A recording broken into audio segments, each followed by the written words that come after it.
Destinies was pretty fun, but that's why we were super, super, super excited to test out Seas of Sand. Let's talk about it.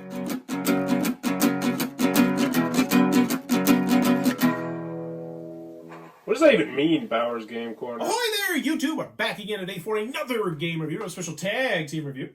Here with my 8-year-old son, Sean. Hello. And today we're going to be talking about the Destinies Sea of Sand expansion from Lucky Duck Games. This is still for 1 to 3 players, 120 to 150 minutes to play, and it's for ages 10 plus. And Destinies Sea of Sand is an expansion for the original Destinies. Now, this is not a standalone expansion. You'll still need the cards and the components from the original game, but it adds new characters with new destinies, new places to explore, and new item cards as well, along with a new mechanism, which is kind of a memory aspect where it's like, oh, you're in a temple, you want to go left, you want to go right, you want to go left, and different things will happen, and you kind of have to memorize it. But this is the review, because we got to sit down and play through the whole shebang, all 3 of the different scenarios, and there's only 3 in this one. So let's start on the pros, let's start on the cons. Do you have any cons with this game, buddy? I didn't like the lack of scariness in it. Okay. Yeah, so I know the first one was very thematically scary. So if you're going into this one expecting it to be the same, it's not. Now, that being said, I still feel like they do a really spectacular job of just making it feel like we're just dropped into the desert. The sound design, you know, I think the sound design in this one is actually better than the original, I think. I like the music way better. I like the music as well. I like the background noises. Barry did an amazing job on this one. But that's a pro. We're talking about the cons here. Another con I have of this game is that you need to know going in, it is a family weight game. This is not a medium weight game. It's 2 to 2.5 hours, but it's still very lightweight. And even with that new memory-esque aspect, it's not a medium weight game. It's still a very light game. Now, another con that I have of this game, a more very specific con, is I'm not going to go too much into it because it's a little bit of a spoiler. The third scenario fell a little bit flat for me.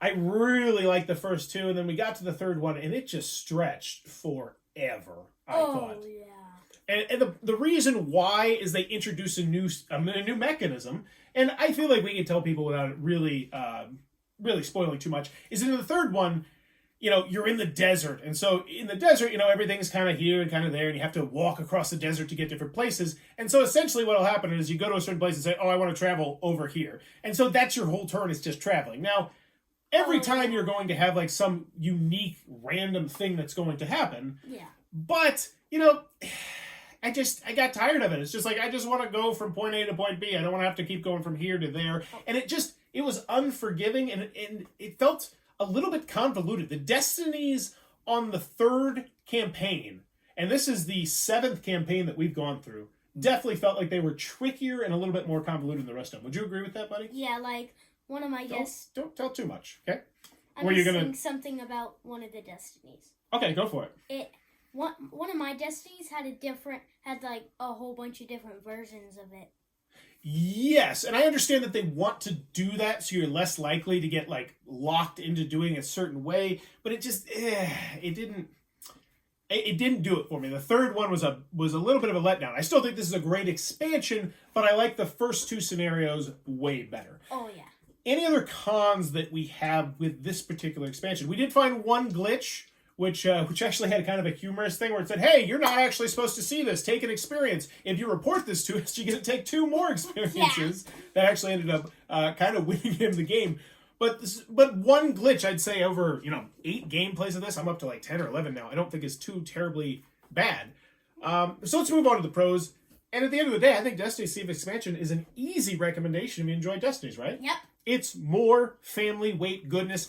I in particular like the fact they took a lot of the religion-y stuff out of there, because it just felt like, because they used to have a relationship with Joan of Arc, and then they had to drop the relationship with Joan of Arc, and Joan of Arc was all about the religion and the blah, blah, blah, blah, blah, the Roman Crusades and all that sort of stuff. Yada, yada. And I can feel in Destiny's Sea of Sand, it's like, oh, we're going to just get down to this awesome adventure game, where it's like, we're dropped into 3 unique settings, and I do want to give them big props, because I really like how the story kind of happened. Like, big events happened in this story, and I felt like we were in control of those big events happening.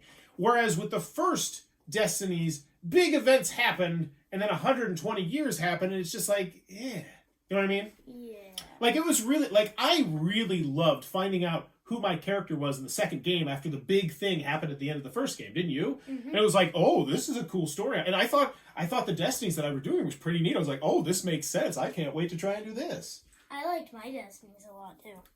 Another thing that I want to give it a big shout out for, I liked all the new cards as well. I think just adding more cards, more unique items really just spices up the game. And yeah, they're all kind of samey and generic, and they do a lot of very similar things, but there's so many different cards in the game, and they all make sense thematically. And it's not just the special abilities on the bottom, but just those QR codes. Like, there was, I'm going to spoil it a little bit, but there was a really cool moment where, if you played Destinies, then you know what I'm talking about. If you haven't, sometimes the game will say, hey, would you like to try and do something with one of your item cards? Oh, yeah. And you're like, I'm not sure if this is going to work or not. And you get into those situations pretty frequently. You're like, I don't know if this is going to work to open this door, but I'm going to try. And sometimes it's really bad. And it's like, what are you doing, you moron? And you lose your turn. But sometimes it works out really well. Lose 5 strength. Yeah, like, I didn't end up winning the game, but I was close to winning the game because I ended up, well, I don't want to spoil it, but it's really cool. I did something really cool with a card, and I can't tell it to you because it's spoilers,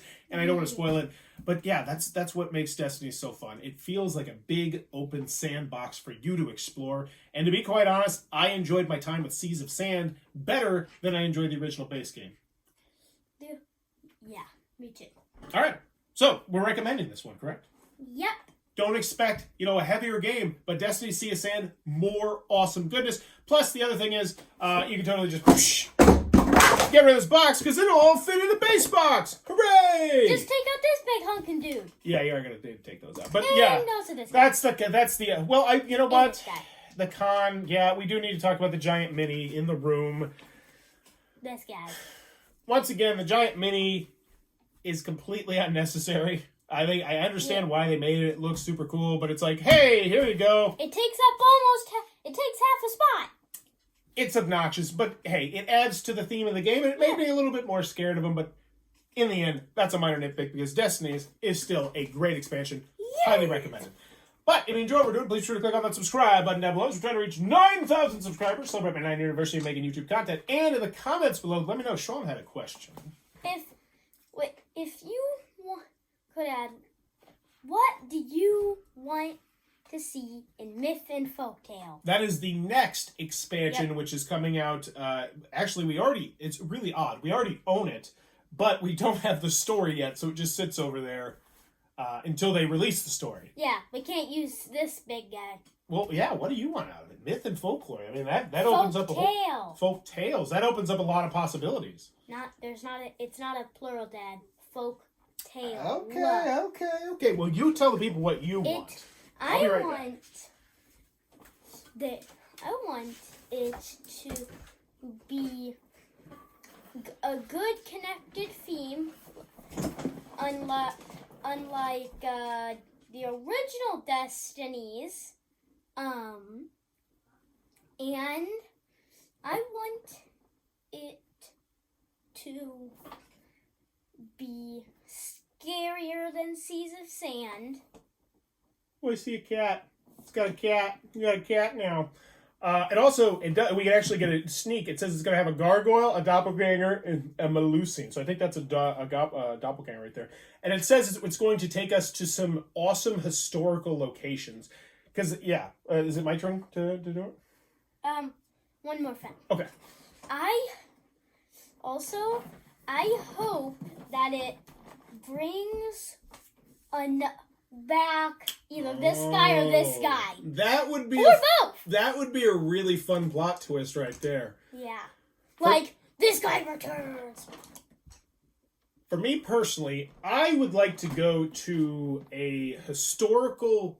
I'd like to go to a really famous place, but I'd like to go there during like a specific time period. I really want to see them jump into the future by about a couple hundred years. I want to see a present day Destinies. I want to see a World War II Destinies. This is talking about what you want to see in Myth and Folklore. I want to see, here you go, Vince. I want to see a Freddy versus Jason one. I want you to go start reaching out for IPs, and I want you to drop me in the middle of some of these IP worlds. Imagine if there were Destinies that were based off of other movies. Did that just blow your mind? Because they could do that. They could totally go say, hey, we want to make a Simpsons Destinies. Oh my gosh, a Simpsons. You've never watched Simpsons. But anywho. A Marvel Destinies. I think I need a new mine. Mine just got blown up. What? Let us know in the comments down below. What do you want out of Myth and Folklore? Did you notice that was the name of it? Yeah. As always, thanks for your time. Maze! Maze. Salt!